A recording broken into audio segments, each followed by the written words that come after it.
देखिए latest episodes बिल्कुल ad free. Doctor को न्याय, डॉक्टर को न्याय, डॉक्टर को न्याय, डॉक्टर को न्याय। बेवकूफ है ये लोग, इनकी वजह से पुलिस ठीक से काम नहीं कर सकती। शिखरे, शिखरे, यस मैडम। तैयारी हो गई ना? वो रेडी है ना कोर्ट में आने के लिए? कुछ नाटक तो नहीं किया?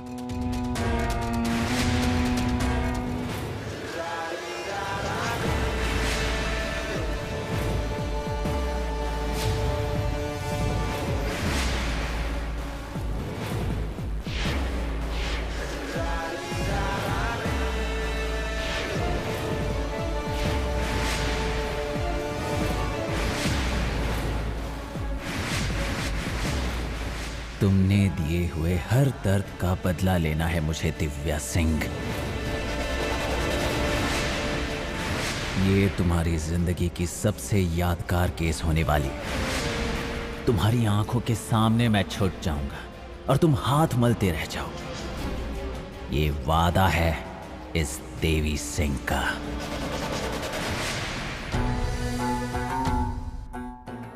सारे सबूत इस फाइल में लगा दिए ना? हाँ मैडम, फिर भी आप एक बार देख लीजिए। हाँ, मैं देखती हूँ। आप उसे लेकर आओ। Okay madam.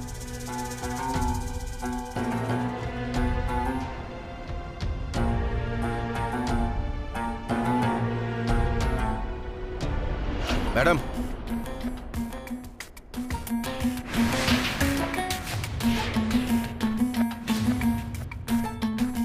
दिव्या मैडम, आप मुझे क्यों परेशान कर रही हैं? मैंने सचमुच कुछ नहीं किया है। तुझे जो कुछ कहना है ना, वो जज साहब के सामने बोलना। वैसे भी तू नौटंकी करने में एक्सपर्ट है, लेकिन तेरी ये नौटंकी ज्यादा दिन नहीं चलेगी। मैडम। शिखरे,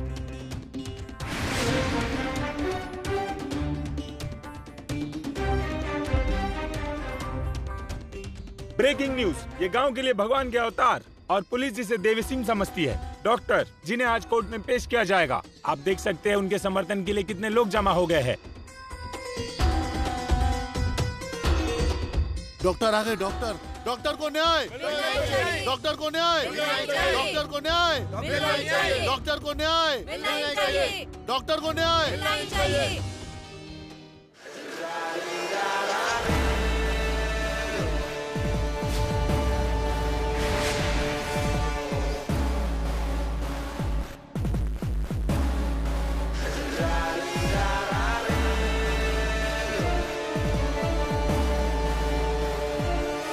डॉक्टर, डॉक्टर आप भगवान के अवतार हो। आपने मेरी बीवी को मौत के मुंह से बचाया है। आज मेरे बच्चों की माँ उनके साथ है, सिर्फ आपकी वजह से।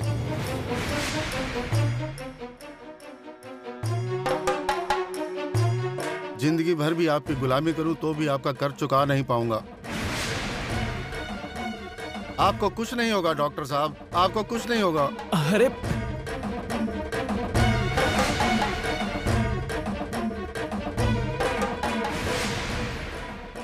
ये क्या कर रहे हो आप? मैं कोई भगवान नहीं हूँ। आप प्लीज मेरे पैर मत छुइए। हमारे लिए आप ही भगवान हैं, भगवान के अवतार हैं। आप बिल्कुल चिंता मत कीजिए, आपको कुछ नहीं होने देंगे। डॉक्टर को न्याय, डॉक्टर को न्याय, डॉक्टर को न्याय। दिव्या मैडम की वजह से ही सब कुछ हुआ है। हाँ, इनकी वजह से हमारे डॉक्टर को तकलीफ है। हमारे डॉक्टर को भगवान की यही है। डॉक्टर को न्याय, डॉक्टर को न्याय। रुकिए प्लीज, सब शांत हो जाइए। ये ठीक बात नहीं। दिव्या मैडम मुझे बेवजह परेशान नहीं कर रही हैं। वो सिर्फ उनकी ड्यूटी कर रही हैं। और मैं जानता हूं मुझे कुछ नहीं होगा, मैं बेगुनाह हूं क्योंकि मैंने कुछ किया ही नहीं। आप प्लीज मेरे लिए कानून को हाथ में मत लीजिए। शिखरे, ले जाइए इसे। हमारे भगवान को छोड़िए, डॉक्टर को छोड़िए, हमारे भगवान को छोड़िए, डॉक्टर को छोड़ दीजिए।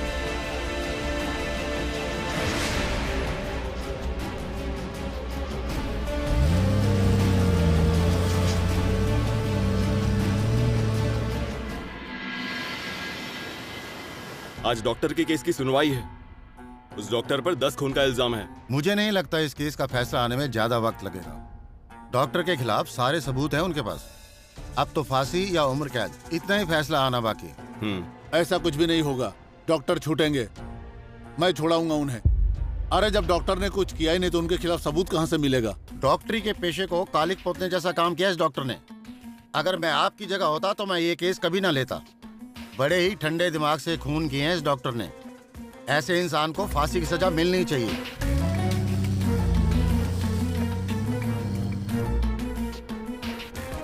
इसे बाहर लाइए, मैं अभी आई।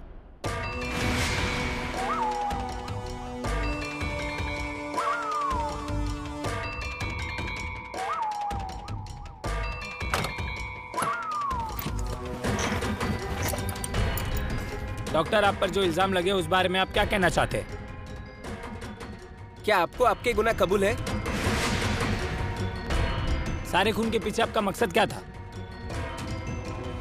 अरे ये कैसी बातें कर रहे हैं आप? मैं तो सीधा साधा लोगों की सेवा करने वाला इंसान हूँ। गांव के लोग तो मुझे भगवान का अवतार मानते हैं। मैं ऐसा कैसे कर सकता हूँ? आपके खिलाफ पुलिस के पास पुख्ता सबूत है। ए, जरा रुको, जवान ले चलो। सर रुकिए। जरा पीछे हटो, पीछे हटो, पीछे हटो। चलो चलो, आप लोग पीछे जाओ। पीछे पीछे पीछे। आप फिक्र मत कीजिए, आपके केस की स्टडी कर लिया मैंने। फैसला आपके ही पक्ष में होगा, ये यकीन दिलाता हूं मैं।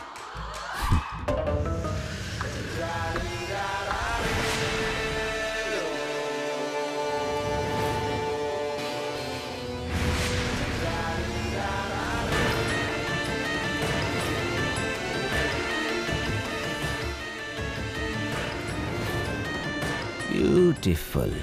डॉक्टर, ये है कौन? क्या?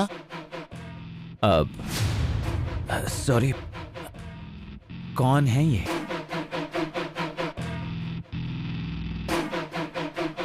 ये मिस आर्या है, यहाँ की बहुत बड़ी वकील है। ये बहुत कम उम्र में ही फेमस हो गई है। आज तक इन्होंने एक भी केस नहीं हारा है। अच्छा, मजा आएगा। वो आपके खिलाफ केस वही लड़ेगी। कोर्ट में आपको उसके सवालों के जवाब देने होंगे। वो कितनी बड़ी वकील क्यों ना हो, आप फिक्र मत कीजिए। मैंने भी काफी केस जीते हैं। ये बात अलग है कि फीस थोड़ी ज्यादा है मेरी, लेकिन अपने जान से पैसा थोड़ी बढ़कर है। लेकिन कोर्ट में सबकी छुट्टी कर देता हूँ मैं। अरे आपने कुछ किया ही नहीं है तो कोर्ट में आपको डरने की क्या जरूरत है? ब्यूटीफुल। क्या हुआ? मैंने कुछ गलत कहा? आपने तो खून नहीं किया है ना?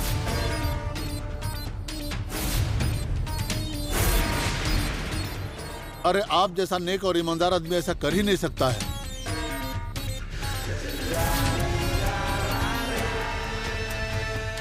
सारे खून मैंने ही किए हैं। हाँ?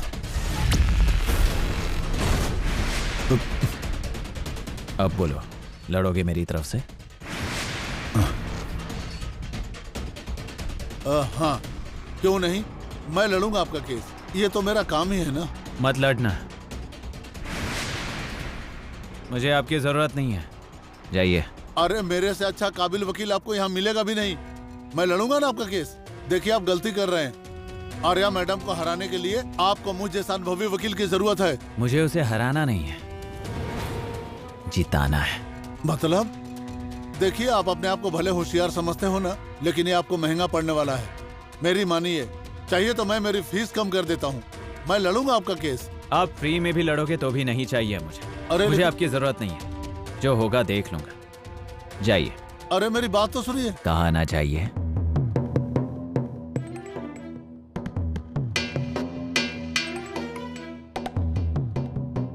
अरे पागल आदमी है ये तो। इसको तो फांसी की सजा होनी चाहिए। सड़ सड़ के मरना चाहिए इसे। मैंने बहुत केस लड़े हैं, मगर ऐसा बेकार आदमी मैंने अपनी लाइफ में नहीं देखा। क्या हुआ?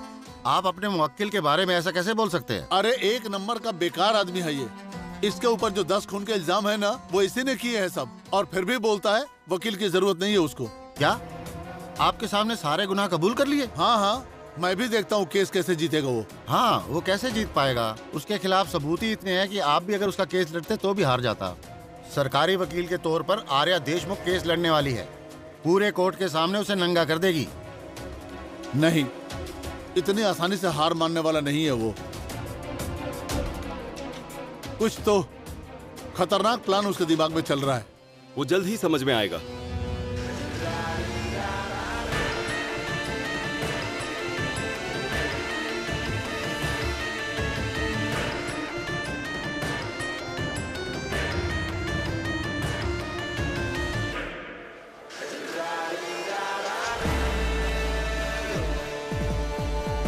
ब्यूटीफुल।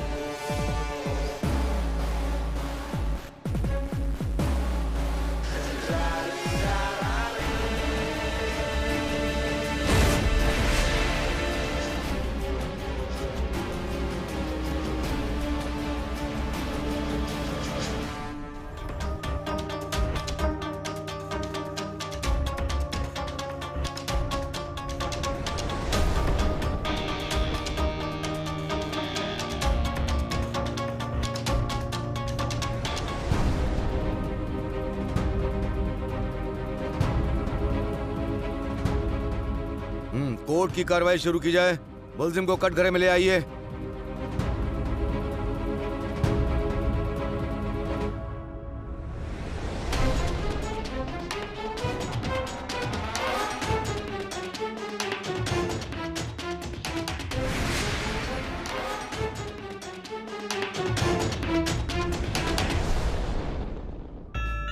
जज साहब, मैं आर्या देशमुख, सरकारी वकील।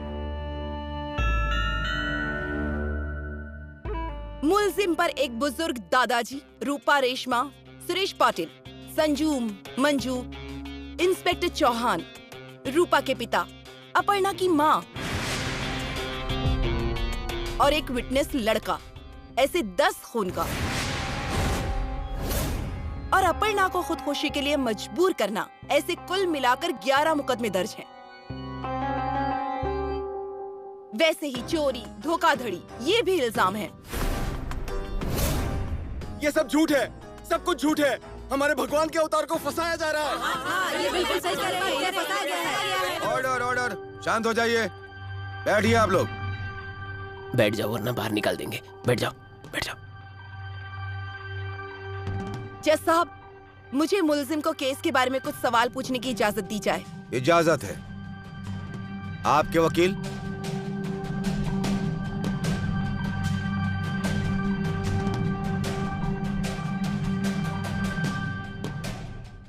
जज साहब, मैं एक आम इंसान हूं। मैंने कभी खुद के लिए पैसे नहीं कमाए। जो कुछ भी कमाया वो लोगों की सेवा में खर्च कर दिया। मैंने कभी पैसे जमा करके नहीं रखे, इसलिए वकील की फीस देने के लिए मेरे पास पैसे नहीं है। वैसे तो मुझ पर इतने अपराध दर्ज किए हैं तो वकील बेशुमार फीस मांग रहे हैं। वैसे तो मेरे लिए सारे गांव वाले चंदा इकट्ठा करके कोई वकील खड़ा कर सकते थे, लेकिन मैं ऐसा नहीं चाहता। मेरे कोर्ट में आने के बाद कुछ बातें समझ में आ गई। मुझे वकील साहब ने कहा कि आप मुझे इतनी रकम दे दीजिए। मेरी जज साहब के साथ अच्छी पहचान है, हम सेटलमेंट कर लेंगे। क्या? किस वकील ने कहा? ये पाटिल साहब।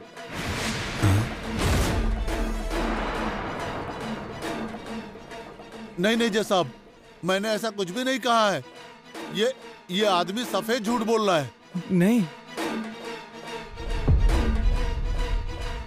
आप वकील होते हुए कानून का आदर नहीं कर सकते तो आम आदमी कैसे करेगा? मैं आपकी सनद 6 महीने के लिए रद्द कर रहा हूँ।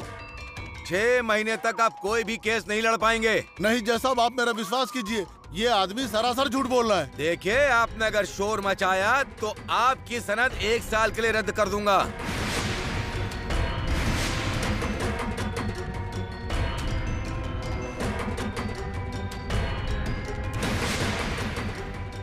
जज साहब, मैं वकील को पैसे दे सकूं इतनी मेरी हालत अच्छी नहीं है, और मैं निर्दोष हूं। मैंने कुछ किया ही नहीं है तो मैं क्यों पैसे खर्च करूं?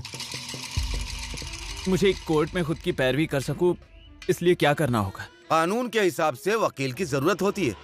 अगर किसी वजह से आपको वकील नहीं मिल पा रहा है तो आप अपना केस खुद ही लड़ सकते हैं। जज साहब, मुझे नहीं लगता मुझ पर इतने अपराध दर्ज हुए हैं कि कोई वकील मेरी केस लड़ेगा। मुझे खुद की पैरवी करने की इजाजत दीजिए।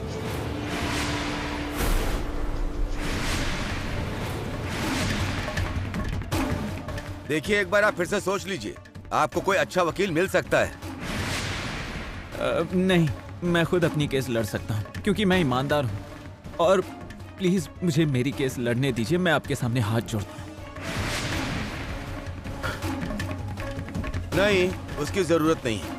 आप खुद ही केस लड़ सकते हो। कोर्ट आपको इसकी इजाजत देता है। धन्यवाद।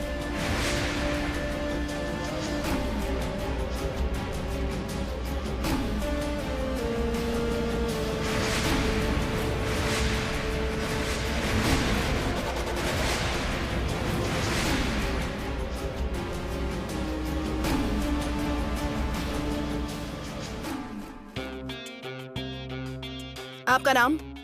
अजीत कुमार, डॉक्टर अजीत कुमार देव। आपकी पढ़ाई? MBBS। आप अजीत कुमार देव, फिर देवी सिंह कौन है? माफ कीजिए, मुझे कैसे पता होगा कि वो कौन है? अच्छा मुझे बताइए, आप तो अनाथ है ना, तो ये अजीत कुमार देव, ये नाम आपको किसने दिया?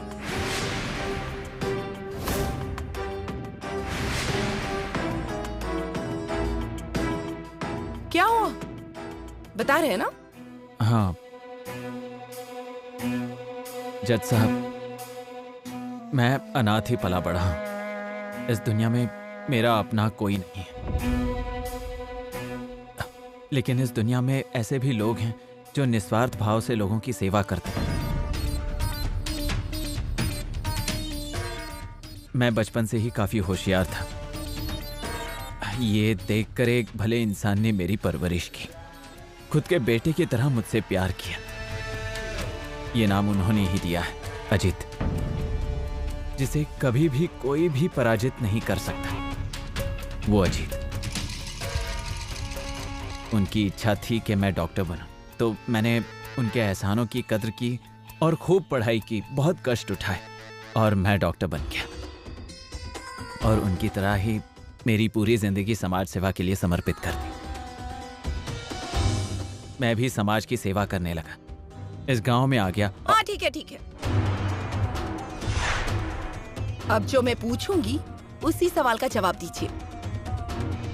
आपने जो डिग्री हासिल की है, कौन सी यूनिवर्सिटी से हासिल की है? जगन भाई टाटा महाविद्यालय, मुंबई यूनिवर्सिटी। अच्छा, उस यूनिवर्सिटी में नकली डिग्रियां दी जाती हैं क्या? ये कैसी बातें कर रही हैं मैडम? ये मेरी शिक्षा का और शिक्षा देने वाली संस्था का दोनों का अपमान है।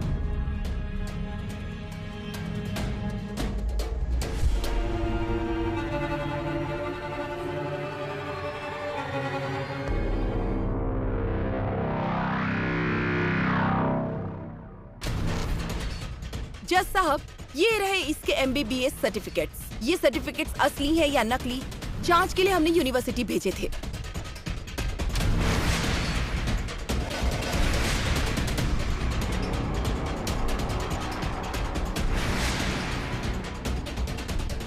और ये रही उनकी रिपोर्ट्स। सारे सर्टिफिकेट्स नकली हैं।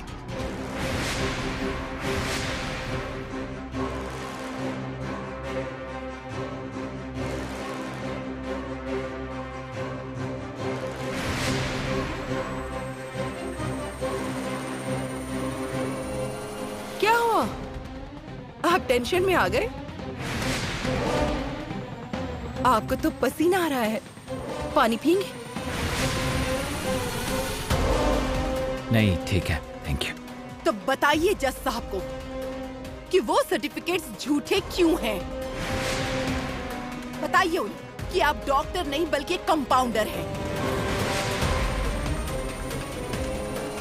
किसी डॉक्टर के अंडर में काम करके वही थोड़ा बहुत सीखकर इस गांव चले आए और गांव के सीधे साधे लोगों को फंसाया। इतना ही नहीं, पैसों की खातिर उनका खून तक कर दिया। उनका पैसा, जमीन, सब कुछ छीन लिया। बताइए इन लोगों को।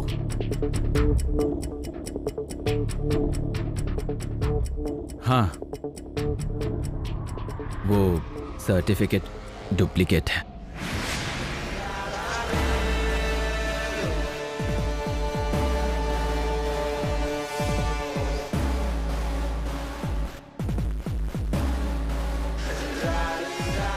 जज साहब, मुल्जिम ने ही मान लिया कि सर्टिफिकेट्स नकली हैं। एक मिनट मैडम, मैंने डुप्लीकेट कहा, नकली नहीं। मेरे ओरिजिनल सर्टिफिकेट्स मुंबई के अस्पताल में हैं। अगर कोर्ट ने मुझे समय दिया तो मैं वो कोर्ट के सामने पेश कर सकता हूँ। और मुझ पर जो इल्जाम लगाए गए हैं मैं उन सब से इनकार करता हूँ। क्या मुझे सर्टिफिकेट ले आने की इजाजत मिल सकती है? इजाजत है। Thank you.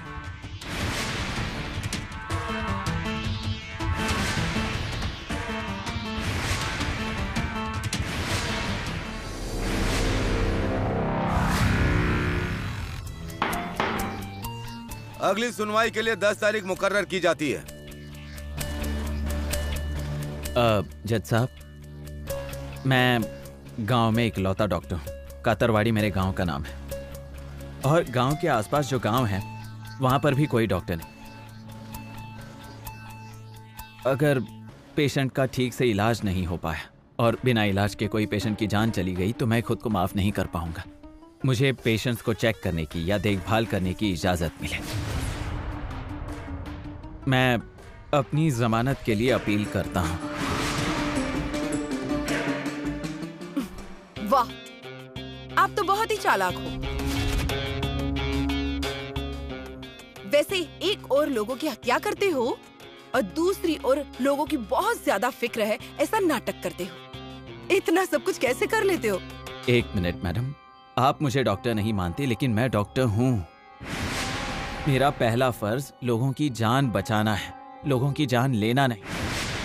10 खून करने का इल्जाम है आप पर। आप जमानत मांग भी कैसे सकते हैं? मैं भी तो वही कह रहा हूँ, मुझ पर सिर्फ इल्जाम है जो अभी साबित नहीं हुए। जज साहब, अपराधों की गंभीरता को ध्यान में रखते हुए जमानत ना दी जाए। जज साहब, मुझे इस सब में खामखा फंसाया जा रहा है। मैंने गांव वालों की सेवा करने के लिए क्लिनिक शुरू किया। मैं लोगों की सेवा में कोई रुकावट नहीं चाहता। मैं आपके सामने हाथ जोड़ता हूँ, मेरी जमानत प्लीज मंजूर की जाए।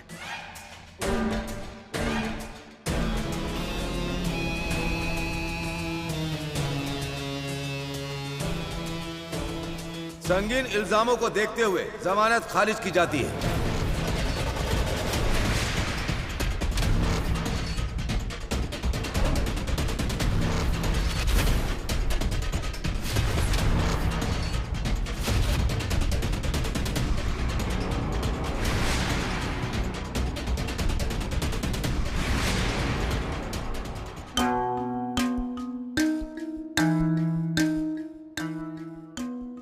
डॉक्टर साहब, बात करनी थी।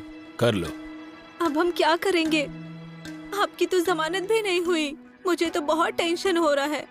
अगर आपको कुछ चाहिए हो ना तो मुझे बताइए। हाँ, मैं लाकर दे दूंगी। आप टेंशन मत लीजिए, मैं सब कर लूंगी। तुम फिक्र मत करना, मैं हूं ना। अब निकलो। साहब, थोड़ी मैडम के साथ बात करनी थी, प्लीज। हाँ ठीक है। ठीक है, कल मेरे ऑफिस में मिलते हैं। चल। एक्सक्यूज मी मैडम, बहुत अच्छी पैरवी की आपने। बहुत पॉइंट टू पॉइंट और बहुत कॉन्फिडेंटली बात करती हैं आप। मैं कोई वकील नहीं हूं, मुझे आपकी मदद चाहिए। करेंगी ना? आप हंस क्यों रही हैं? आप अपना केस अच्छे से लड़ेंगे। मुझे नहीं लगता आपको मेरी मदद की कोई जरूरत पड़ेगी। और वैसे भी मैं कोई भी काम फ्री में नहीं करती। अरे कौन कह रहा है कि आप फ्री में काम करो? आप फीस बताइए, मैं पैसे दे दूंगा। अच्छा, आपके पास अपने वकील की फीस देने के पैसे नहीं थे, इसीलिए आपने वकील भी रखा नहीं। अभी अभी कोर्ट में आपने कहा था ये। और वैसे भी आपको कड़ी से कड़ी सजा हो, इसकी मैं पूरी कोशिश करूंगी। तो मुझे मेरा काम करने दीजिए। एक minute madam.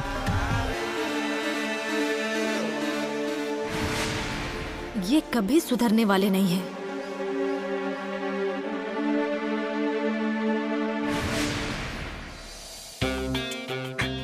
May I come in? Oh Divya ma'am, आइए। आर्या। बैठो।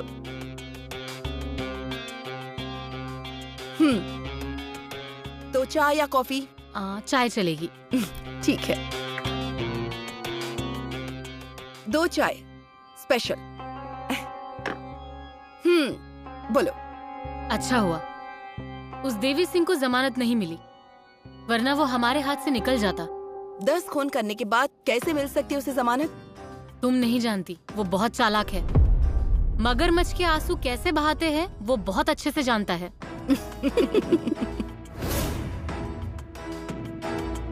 क्या हुआ? कुछ नहीं, थोड़ी देर पहले देखा मैंने। वो कितना स्मार्ट, फास्ट और शातिर है। वो मेरे साथ फ्लर्ट कर रहा था। क्या कह रहा था वो? कहा तो कुछ भी नहीं, तारीफ कर रहा था मेरी। उसमें तो वो माहिर है। वो खुद केस लड़ रहा है, इसका मतलब उसने कुछ प्लान किया होगा। देखो तुम चिंता मत करो, उसका कोई भी प्लान होने दो, मेरे सामने नहीं चलेगा। ओह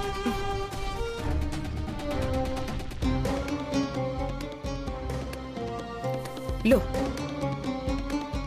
Arya please don't take him granted. वो किसी को भी फंसा सकता है, लेकिन मुझे नहीं फंसा सकता हो। मुझे भी ऐसा ही लगा था, लेकिन मेरे भरोसे का फायदा उठाया उसने। शांत हो जाओ, मुझे बताओ आखिर कौन जीता? तुम ही ना? नहीं आर्या, जब तक उसे फांसी नहीं लग जाती ना, तब तक मुझे नींद नहीं आएगी, तब तक मैं जीतूंगी नहीं। उसे फांसी तक पहुंचाने के लिए तुम अकेली नहीं हो, मैं भी तुम्हारे साथ हूँ। और उसके खिलाफ बहुत सारे सबूत हैं हमारे पास, तो तुम ज्यादा सोचो मत। चाय पियो, ठंडी हो रही है।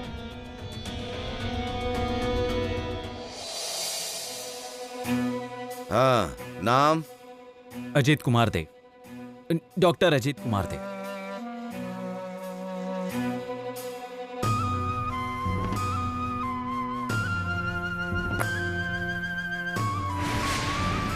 नहीं साहब, ये मुझे नहीं चाहिए। यहाँ किसी की शादी में आए हो क्या?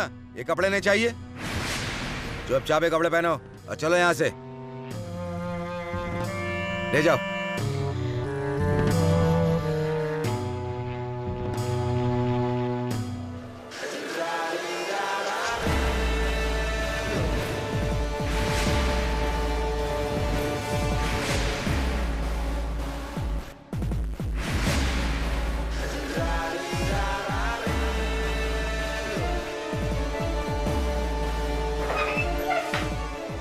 कौन सा जुर्म में और कितने वर्षों के लिए? ये हमें जानता नहीं है अभी, धीरे धीरे बता देगा। अरे वो डॉक्टर है, उनसे मजाक मत करो। बाहर पुलिस वाले बोल रहे थे इसने 10 खून किए हैं, यही है क्या वो शाना? हाँ हाँ यही है।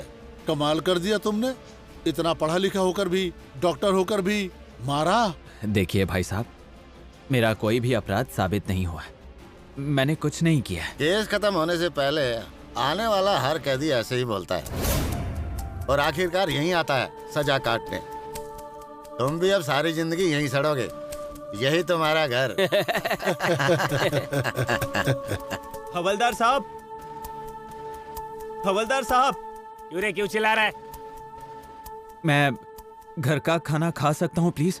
ये तेरी नौटंकी है ना, यहाँ नहीं चलेगी, समझ गया? अरे हवलदार साहब, मैं आपको पैसे दे दूंगा, पर मुझे जो चाहिए वो तो चाहिए ही। तुम्हारे बाप के नौकर है क्या हम लोग? पैसे की मस्ती यहाँ नहीं दिखाना, समझे? फिर से ऐसी बात की ना, सीधा बड़े साहब को कंप्लेंट कर दूंगा। अरे बाप रे, मेरे पेट। अब इसे क्या हुआ अचानक? मेरे पेट में दुख रहा। साहब, मैं चेक करूं उसे? नहीं नहीं, सावंत, सरकारी डॉक्टर को बुलाइए। सुबह की ड्यूटी वाले सरकारी डॉक्टर अभी अभी घर चले गए, दूसरी शिफ्ट वाले डॉक्टर तो अभी तक नहीं आए। तो फिर तब तक इसका क्या होगा? साहब देखिए, मैं इन्हें चेक करता हूँ। ठीक है। पेपर और पेन ले आइए।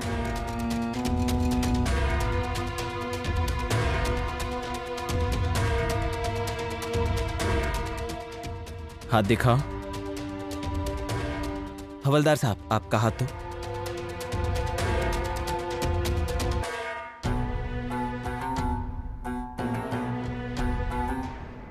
आपने कुछ खाया नहीं है? कुछ खाया नहीं, मेरे पेट में बहुत दर्द हो रहा है डॉक्टर। देखिए, आपको एसिडिटी हुई है।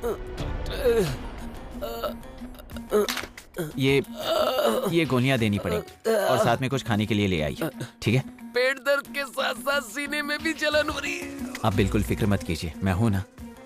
आप वक्त पर खाना खाइए। आपको घर की याद आ रही है, इसीलिए खाना नहीं खाया ना आपने? सही कहा डॉक्टर आपने।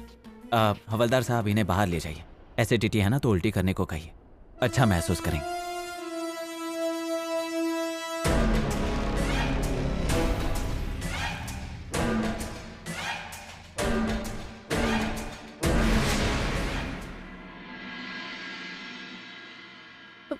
नहीं नहीं दिव्या मैडम, मैंने कुछ भी नहीं किया, मैंने कुछ नहीं किया, मुझे छोड़िए।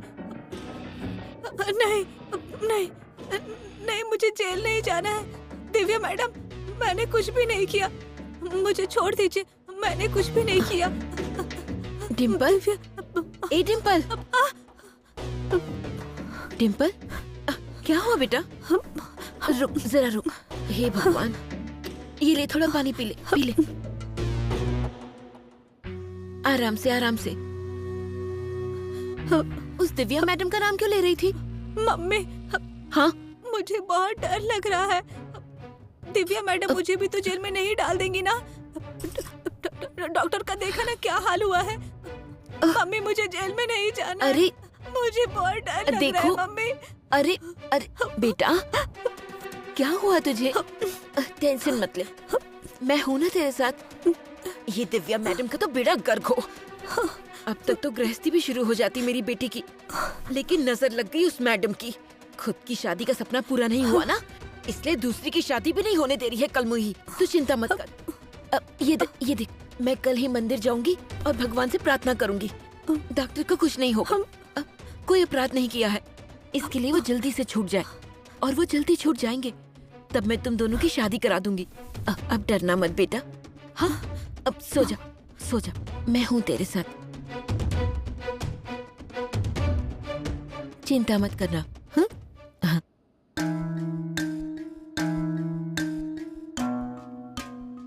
सो जा बेटा।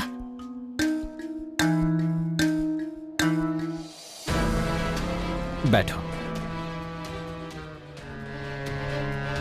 अब ठीक लग रहा है तुम्हें? हाँ, अभी ठीक लग रहा है।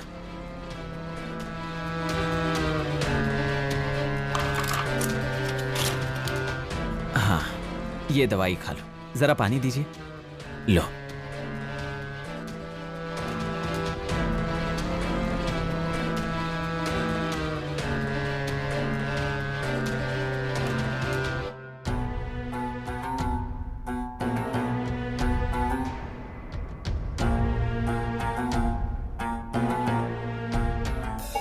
अब कैसा लग रहा है? हाँ, अभी ठीक लग रहा है। आप तो भगवान के अवतार हो, अगर आप नहीं होते तो। अरे, मेरा शुक्रिया क्यों करते हो? मैं कोई भगवान नहीं हूं। ऊपर वाला है ना, वही मुझसे सब करवाता है। हम उसके दिखाए रास्ते पर चलने वाले इंसान हैं। वो हमें राह दिखाता है और हम उस पर चलते हैं। फिर अनचाहा मोड़ आ जाता है, हमें रुकना नहीं, बस चलते रहना है। अरे, मैं भी कहां बातों में उलझ गया। हवलदार साहब, इनके खाने पर ध्यान रखिए, वरना इन्हें अस्पताल में भर्ती करना पड़ सकता है। हाँ हाँ, बताता हूँ साहब को। ये लीजिए।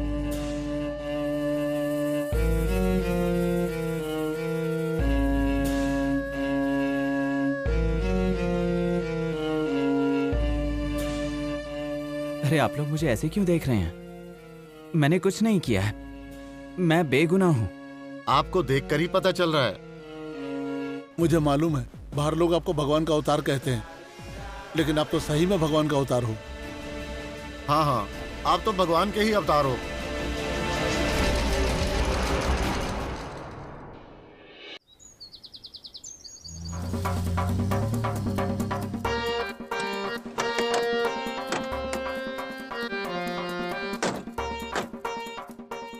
बाबू भैया, मंगल भाभी।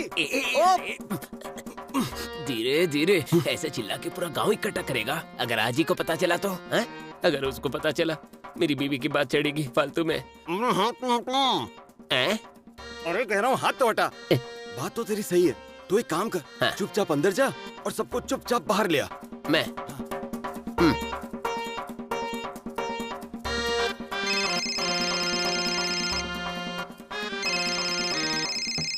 रवीना का फोन। हेलो रवीना, हाँ बोल, क्या हुआ? क्या कहा? हमारे भगवान के अवतार जब तक बाहर नहीं आ जाते मैं कुछ भी नहीं खा सकता, और तू कब से खाने पीने को पूछ रही है? कब क्या बात करते हैं समझ में नहीं आता। नहीं नहीं नहीं, कुछ नहीं, रखो फोन। हाँ रखो।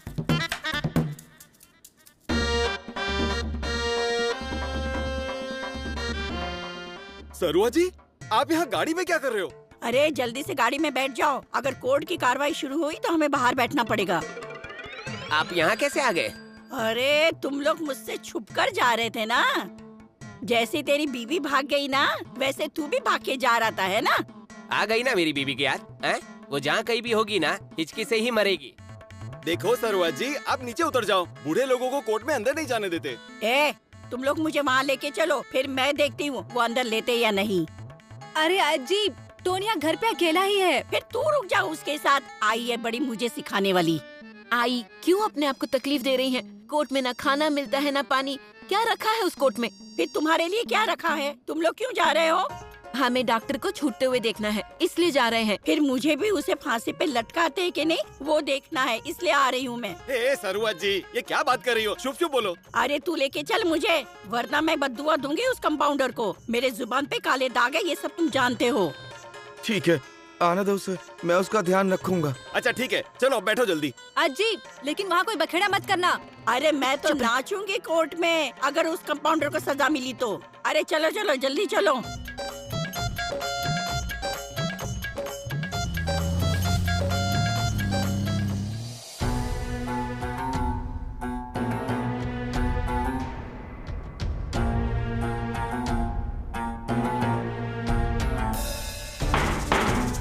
कोर्ट की कार्रवाई शुरू की जाए।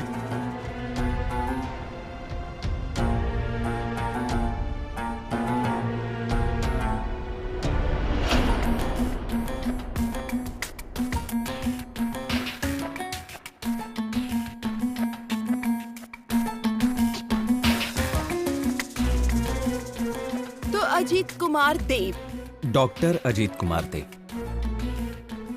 आप डॉक्टर हैं या नहीं ये अभी साबित नहीं हुआ। गांव के जंगल में सुरेश पाटिल की लाश मिली थी। उनका कत्ल जिस जमीन की वजह से हुआ था, उस जमीन के ऊपर अभी आपका रिसोर्ट खड़ा है। मतलब ये खून आपने जमीन हासिल करने के लिए किया है और ये सबूतों से साबित होता है। सही है। डॉक्टर ने किया क्या? मैं पहले से जान रही थी, ये बहुत बदमाश आदमी है। ये कुछ नहीं किया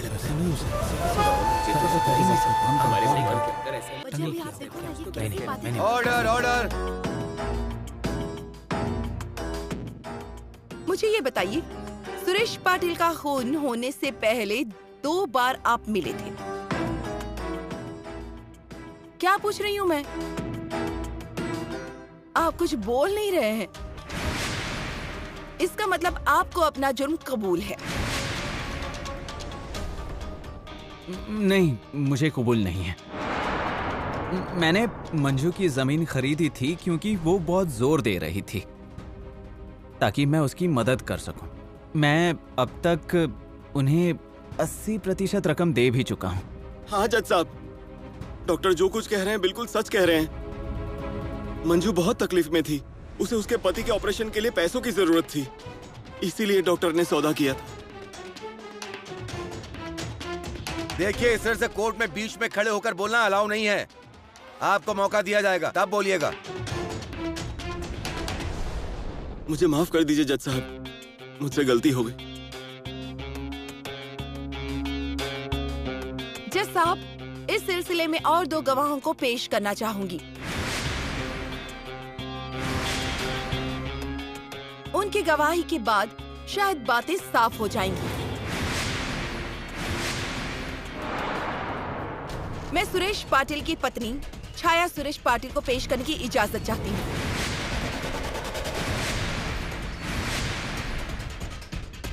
छाया सुरेश पाटिल हाजिर हो।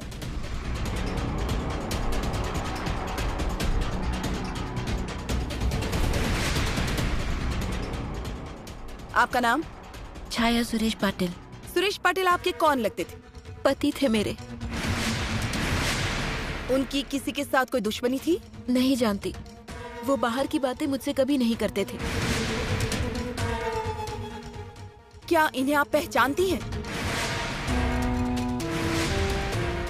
हाँ, एक बार इनके क्लिनिक में गई थी। इन्हें और आपके पति को बात करते हुए कभी आपने देखा था? नहीं, लेकिन हमारे मजदूरों ने देखा था दोनों को एक साथ।